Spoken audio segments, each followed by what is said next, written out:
Good morning students, how are you? I hope you are doing well, enjoying the videos, learning at home. So, we will continue our class.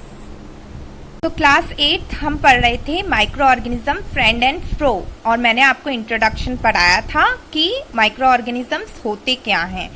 उनको हम हमारी naked eyes से नहीं देख सकते हैं, उनके लिए एक स्पेसिफिक इक्विपमेंट होता है दैट इज माइक्रोस्कोप, उससे ही हम उनको देख सकते हैं। और वो जो ब्रांच होती है जिसके अंदर ये सारी स्टडी होती है माइक्रो ऑर्गेनिजम्स की, वो क्या कहलाती है?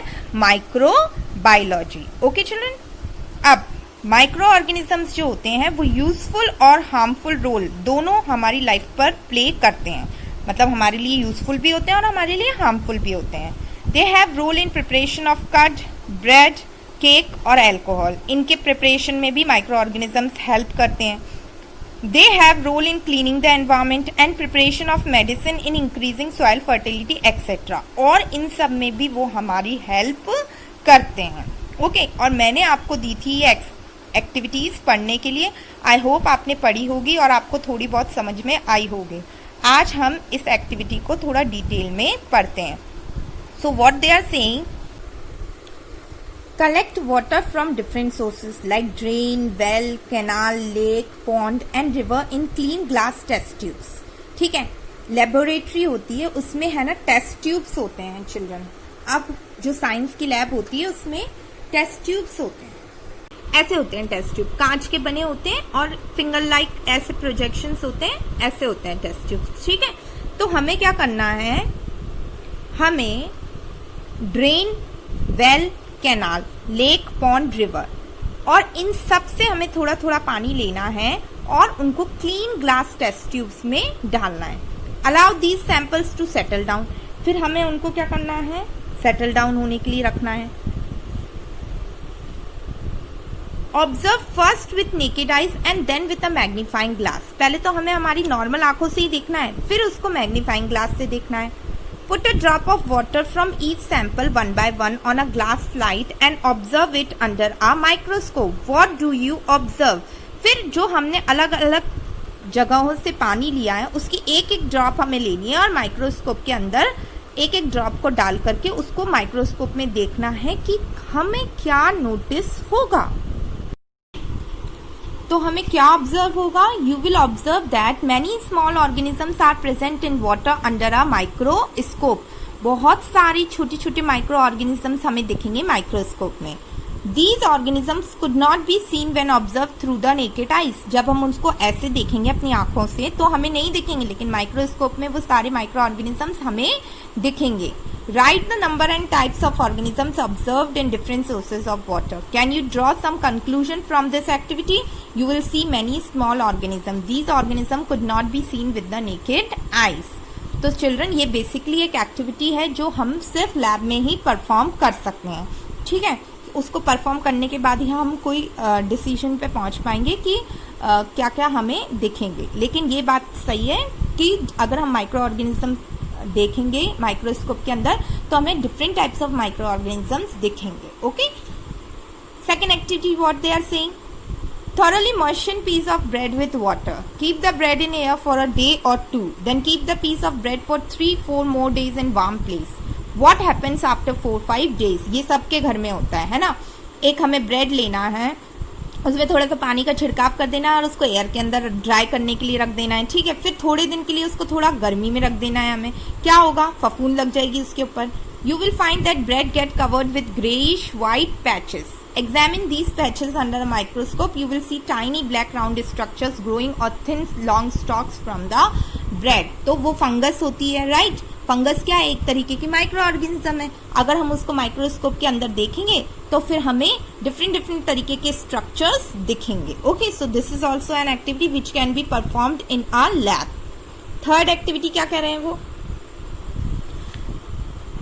Collect some moist soil from the garden. कुछ नमी वाली सॉइल गार्डन से लेनी है। Prepare an agar plate by pouring a hot solution of chemical agar on a petri dish. Agar क्या होता है, एक तरीके की प्लेट होती है जो हम बनाते हैं, ठीक है, अगर सॉल्यूशन से। Let it cool, as it cool the agar solution thickens and solidifies. जैसे ही वो ठंडी होगी तो वो क्या हो जाएगी, अगर सॉल्यूशन जम जाएगा। Spread some garden soil on this plate and leave the plate in warmer place for 2 to 3 days। फिर जो हमने अगर प्लेट बनाई है उसके ऊपर वो जो गार्डन की सॉइल है उसको हमको ऐसे रख देना है और फिर उसको 2-3 दिन के लिए हमें छोड़ देना है। You will see some patches developing on agar. Now pick a small piece of this patch and observe it under a microscope. Again you will note some organisms growing on the agar plate. फिर उसके अंदर भी bacteria और fungus या कुछ भी पनप जाएंगे। तो ये बेसिकली क्या है, ये माइक्रो ऑर्गेनिजम्स होते ही हैं हमारी एनवायरमेंट में प्रेजेंट और जो नमी और इन सब की वजह से पनप जाते हैं। Above activities point to one conclusion, that the water, air, soil around us all full of living organisms. These organisms are very small and not visible with our naked eyes. क्या है, पानी हो चाहे कोई भी चीज हो, सब जगह माइक्रो ऑर्गेनिजम्स प्रेजेंट होते हैं, है ना, लेकिन उनको हम हमारी नेकेड आइज से नहीं देख सकते। फॉर एग्जाम्पल अभी कोरोना चल रहा है, देख सकते हैं कि उसको अपनी आंखों से नहीं देख सकते, लेकिन वो भी क्या है, एक तरीके का वायरस है ना।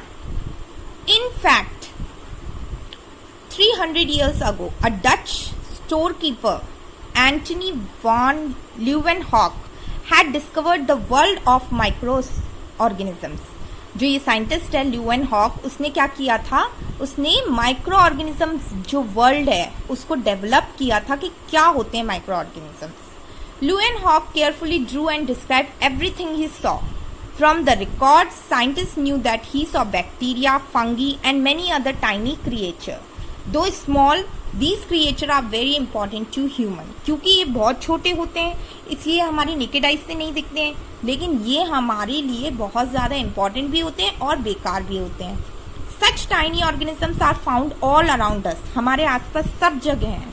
Floating in the air and in water, moving about in the soil and on plants, inside our bodies and those of all animals. Some cause diseases and some other are called germs. ठीक है, कुछ diseases बना देते हैं, कुछ diseases का रूप ले लेते हैं और कुछ जर्म्स होते हैं।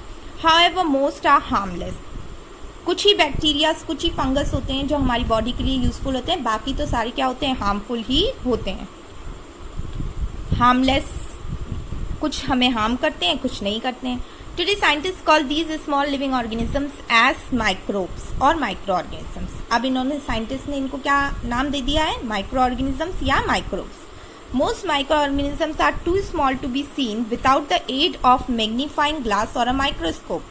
और कुछ तो ऐसे होते हैं माइक्रो ऑर्गेनिजम्स जिनको हम हमारी नेकेड आइज से नहीं देख सकते हैं, उसके लिए हमें या तो मैग्नीफाइंग ग्लास चाहिए रहेगा या माइक्रोस्कोप ही चाहिए रहेगा।